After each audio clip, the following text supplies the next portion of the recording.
চেন্নাই দারুণ জায়গা। কোথা থেকে এসছো? চেন্নাই থেকে। চেন্নাই থেকে। মর্নিং ফ্রেন্ডস, আজকে সকালবেলা এখন 7:30 পৌনে 8টা বাজতে যাচ্ছে। আমরা চলে এসেছি শিয়ালদা স্টেশন, দেখতেই পাচ্ছেন। তো রাজুদার পকেট পাওয়াটা খেতে সকাল সকাল।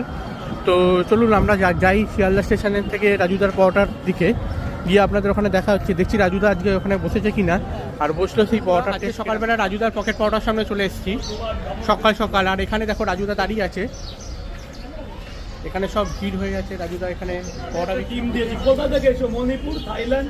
আমি এসে চেন্নাই থেকে। চেন্নাই দারুণ জায়গা। আমি থাকতাম 100 কোটি। নাম শুনেছো? বন্ধুরা, রাজুদার কাছে একজন কাস্টমার চলে এসছে। দাদা, তুমি আজকে কোথা থেকে এসছো? চেন্নাই থেকে। চেন্নাই থেকে খেতে এসছো?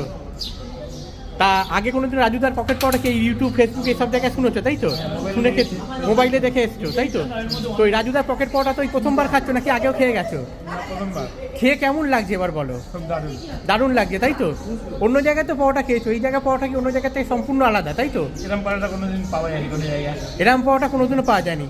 তো বন্ধুরা, তোমরা দেখতে পাচ্ছ একটা অনেস্ট রিভিউ রাজুদার পকেট পাওয়াটা। যারা রাজুদার পকেট পাওয়াটা নিয়ে ট্রোল করে যে খেতে ভালো না, তো খেতে যদি বাজে হয়, তাহলে চেন্নাই থেকে কোনো লোক এখানে এসে একটা অনেস্ট রিভিউ দিয়ে যায় না, ঠিক আছে? তো এই পাওয়াটা দাদা খাচ্ছে।